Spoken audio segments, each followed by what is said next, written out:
está ocurriendo en Argentina? Hemos visto distintas protestas, manifestaciones, la situación de la pandemia que se ha ido agravando con el tiempo también. Pero por supuesto eso tiene también sus impactos económicos. Para tratar de abordar todos estos aspectos y más, estamos junto a Pablo Lacoste, analista internacional y académico de IDEA USACH. ¿Cómo está, Pablo? Buenos días. ¿Qué tal? Un gusto estar en contacto con ustedes. Bueno, es muy difícil comenzar, tal como hablábamos antes, hay muchas aristas, pero podríamos partir por una de las más relevantes en el último tiempo, la pandemia. ¿Cómo ve esa situación? ¿Cómo ve el manejo del gobierno? El gobierno de Alberto Fernández tomó medidas muy drásticas, cerrando la actividad, generando una cuarentena muy prematura, y eso le reportó réditos políticos en el corto plazo. En abril, el consenso alcanzado por Alberto Fernández se fue a las nubes, arriba del 80%, porque a diferencia de lo que ocurría en el resto de América Latina, Argentina tenía muy pocos contagios. Pero esta medida no fue acompañada por agresivas políticas de testeos masivos, por sistemas preventivos, y además, como el Estado argentino está fundido, no tenía fondos, por ejemplo, como acá en Chile, los fondos de la AFP que salvaron de alguna manera la situación, poniendo 20.000 millones de dólares en bolsillos de la gente. Allá no había esos recursos, ¿no? Digamos, no hay fondos, no hay crédito interno, no hay crédito externo, no hay fondos contracíclicos, no hay reservas. Entonces, de alguna manera, aunque ya tenemos 200 días de cuarentena legal, eh, la gente empezó a romperla sistemáticamente porque no tiene que comer, entonces tiene que salir a trabajar para ganar dinero, y ahora se ha disparado la pandemia. Y Argentina está avanzando, en pocos días más va a llegar a los 800.000 contagiados, los muertos superan ya los 20.000, hay muchos lugares donde ya no está saturada la capacidad hospitalaria de atender en las unidades de terapia intensiva. Entonces eso ya ha creado una sensación de mucho miedo y de pérdida de credibilidad del gobierno, ¿no? Bueno, eso también influye porque en un comienzo el presidente Alberto Fernández solía compararse con nosotros en Chile, cosa que es muy complejo en medio de una pandemia porque estamos en momentos distintos. Nosotros nos defendíamos con que la capacidad de testeo es mucho más alta en Chile de la que era en Argentina en esos momentos, pero finalmente se le empieza a ir de las manos, incluso la estrategia. ¿Cómo eso ha ido repercutiendo también en la opinión pública? Porque hemos visto varias manifestaciones, me imagino que es por eso y por otras cosas que se le van sumando. Claro, por un lado está el tema de la pandemia y por otro lado el tema de la corrupción. Lo de la corrupción es muy grave, lo que está ocurriendo en Argentina. Ustedes saben que hace 10 años vino la empresa brasilera Odebrecht a coimear gobiernos de distintos países de América Latina para ganar licitaciones. Y eso fue también imitado por otras empresas. Después, hace 5 años, cambiaron los gobiernos y muchos de los que se involucraron en las coimas de Odebrecht y de otras empresas fueron a prisión, fueron juzgados, presos. Alan García se suicidó, hay otros presidentes de Perú detenidos. Bueno. Y Cristina Kirchner, que era la referente de la corrupción en Argentina, llegó a tener formalización en 10 causas y pedido de prisión preventiva en 5. Pero la línea de esos líderes políticos involucrados en la corrupción de América Latina, Argentina la cambia cuando Macri pierde las elecciones y Cristina vuelve al poder, y todo el gobierno de Alberto Fernández se ha orientado a asegurarle la impunidad, pero no con un indulto o una ley de amnistía, como hizo Menem para salvar a los violadores de derechos humanos, montoneros y militares, sino que lo que ella quiso era limpiar su nombre y por lo tanto avanzar sobre el Poder Judicial y sacar a los jueces que la estaban juzgando. O sea, hay un avance sobre la justicia, sobre la independencia del Poder Judicial para salvarla a ella y para que ella no tenga que dar cuenta de los hechos de corrupción, que es un hecho público y notorio, porque acuérdese que el chofer anotó en su cuaderno todas las maniobras y cómo los bolsos con miles de millones de dólares llegaban a la casa de Cristina. Eso, digamos, se sabe públicamente, y ahora el gobierno de Fernández quiere sacar a los jueces que han realizado esas causas y que han ordenado la formalización de Cristina para que no puedan avanzar y que ella quede libre de culpa y cargo. Entonces, esto ha creado muchas tensiones, la gente está saliendo a la calle para exigir la independencia de poderes, evitar el avasallamiento del poder judicial, junto con las medidas que el gobierno está tomando, que están ahogando la economía. Lo que dice del Poder Judicial es bien relevante porque no es una acción en particular, sino que son muchas. O sea, nosotros desde acá vemos cada cierto tiempo que remueven a un juez o que hay un familiar de ella involucrado. O sea, son cosas que cada día le van sumando más pelos a esa sopa de la molestia. Claro, hay digamos, ella está tratando de avanzar para salir de este problema judicial que tiene, luchando contra el tiempo, porque sabe que la economía se va deteriorando muy rápido, la popularidad del gobierno también, es posible que el año que viene tengan una gran debacle en las elecciones, que pierdan el poder, entonces ella se está adelantando a eso y quiere resolver todo rápido ahora.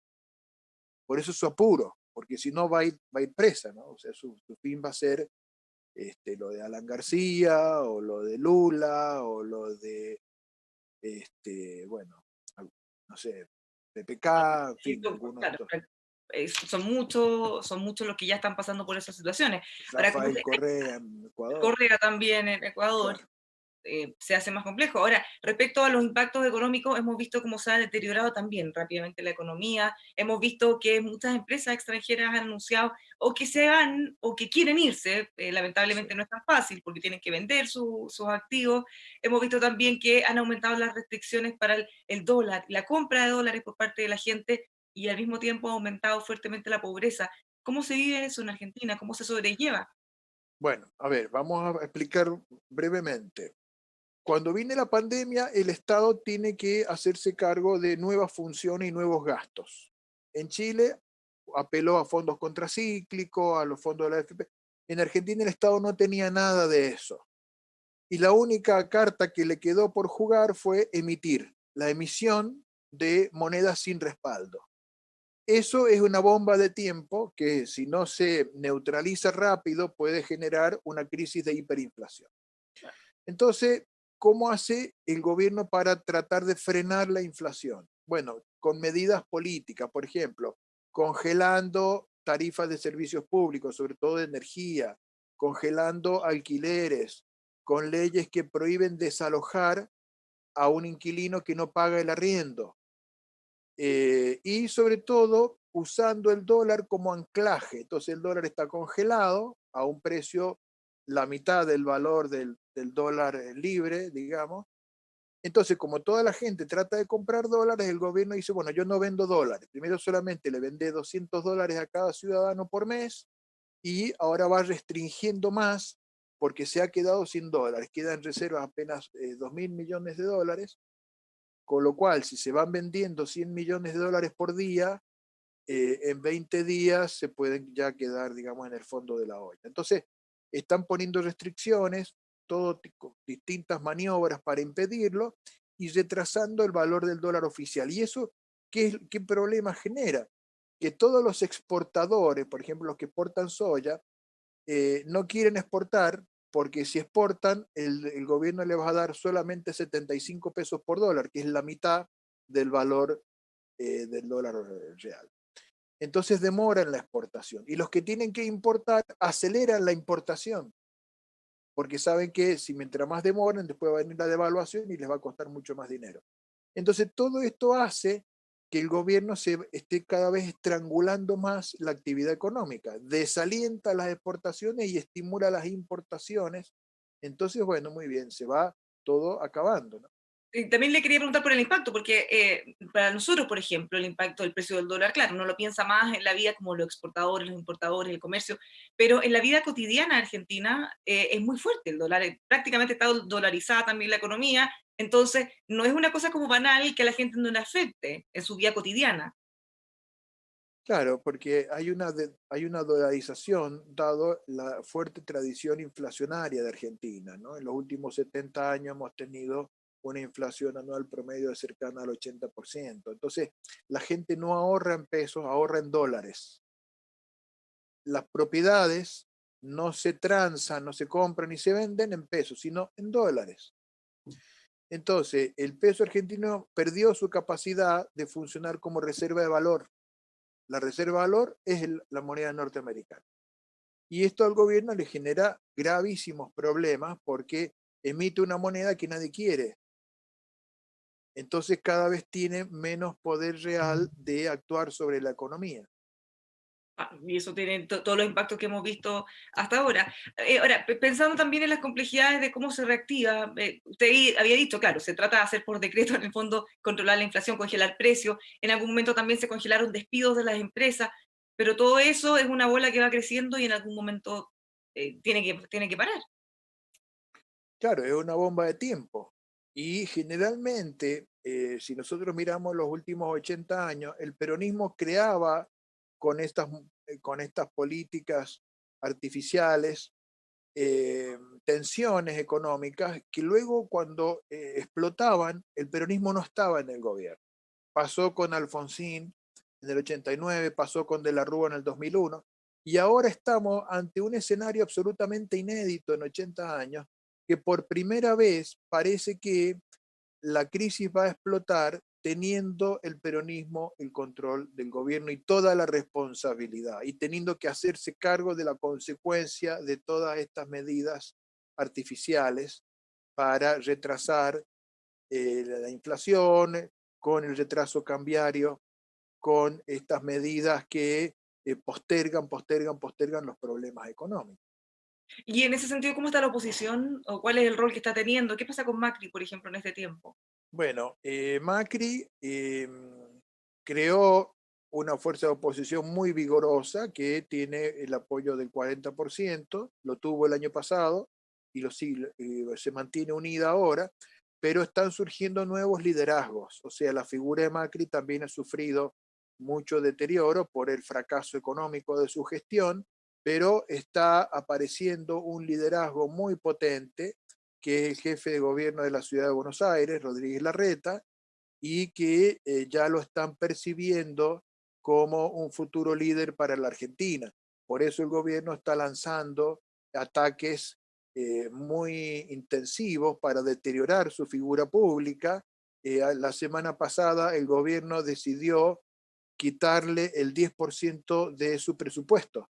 O sea, tomó una medida por la cual le recortaba el 10% del presupuesto de la Ciudad de Buenos Aires para mandárselo a los distritos gobernados por el kirchnerismo.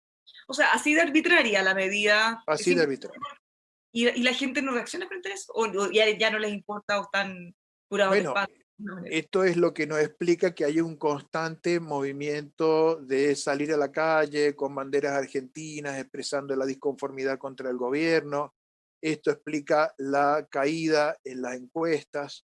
Entonces, digamos, se está armando un ambiente de mucha tensión donde el peronismo se encamina hacia una crisis como nunca tuvo que manejar en toda su historia.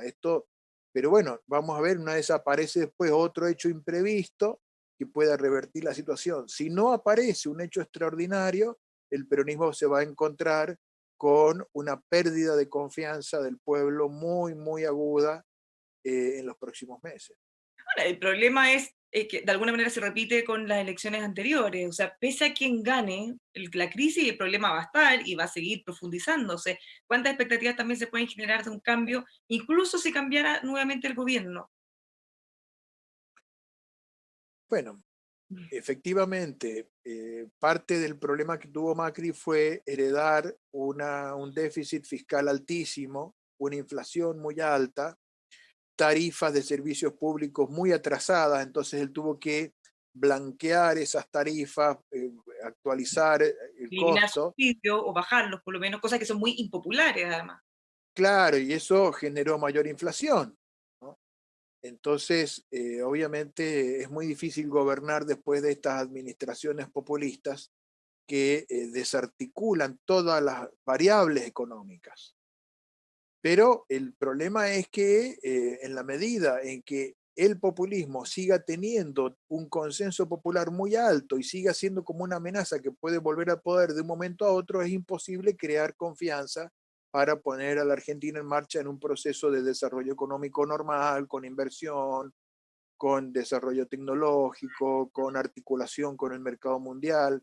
Todo eso es inviable. Entonces, la única forma es que quede superado definitivamente esta traumática experiencia de estos gobiernos populistas que se caracterizan por medidas de corto plazo que hipotecan el desarrollo futuro. Ya, pero ¿cuánto espacio tienen? Porque tal como decía, las reservas del Banco Central ya prácticamente no existen, reservas del Estado tampoco, no tienen capacidad de endeudamiento, casi ni público ni privado. Entonces, en el fondo, el populismo de alguna manera toma y reparte y sin preocuparle lo que va a pasar después. Pero ahora ya no hay nada donde echar mano. Exactamente, no tienen caja, entonces no se ve por dónde pueden tener una salida. Claro, Ayer tampoco. Alberto Fernández tuvo una conversación de 40 minutos por teléfono con el secretario general de, del gobierno chino.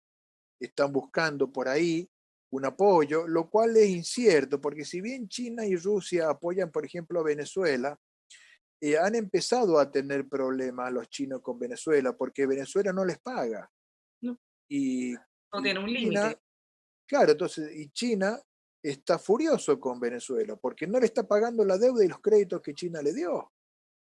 Entonces ellos tienen una lógica muy rigurosa en ese sentido, ¿no? Entonces, esa esperanza, digamos, de tratar de buscar un salvador echándose en los brazos del gobierno chino, no parece tampoco muy clara. ¿Para qué hablar de Venezuela, que también pudo haber dado un salvavidas en algún momento? Ahora, ni para ellos tienen. No, claro. Ahora, con Venezuela, igual Argentina mantiene un vínculo estrecho. Ayer, el representante de Argentina ante la OEA, Carlos Raimundi, pronunció un discurso de fuerte apoyo al gobierno de Maduro, de solidaridad con su política y de rechazo a el informe de Michelle Bachelet y de la ONU sobre las sistemáticas violaciones de los derechos humanos en Venezuela. O sea que con esta posición el gobierno de Alberto Fernández va poniéndose del lado de los grupos que tienden a, de alguna manera, a encubrir toda esa, la actitud violenta de esa dictadura, ¿no?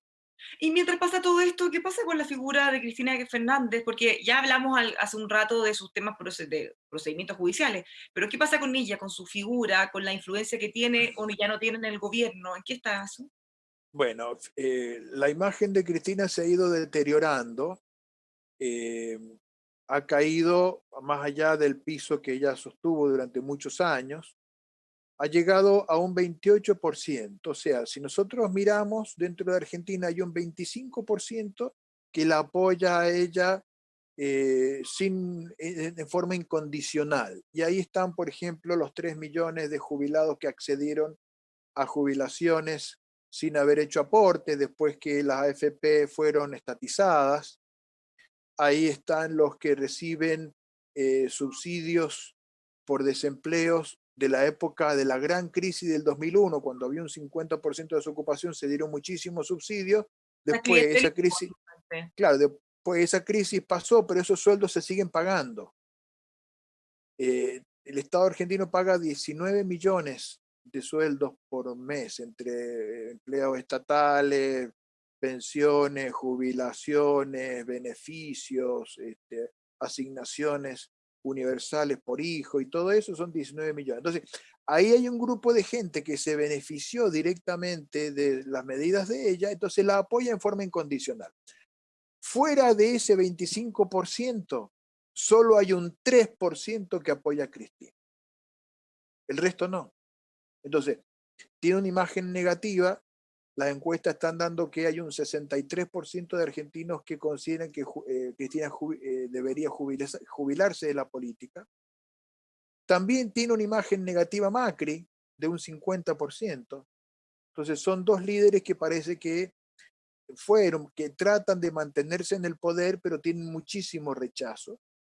Alberto Fernández mantiene una imagen, o sea, bajó de 80 a 40, pero sigue estando alto.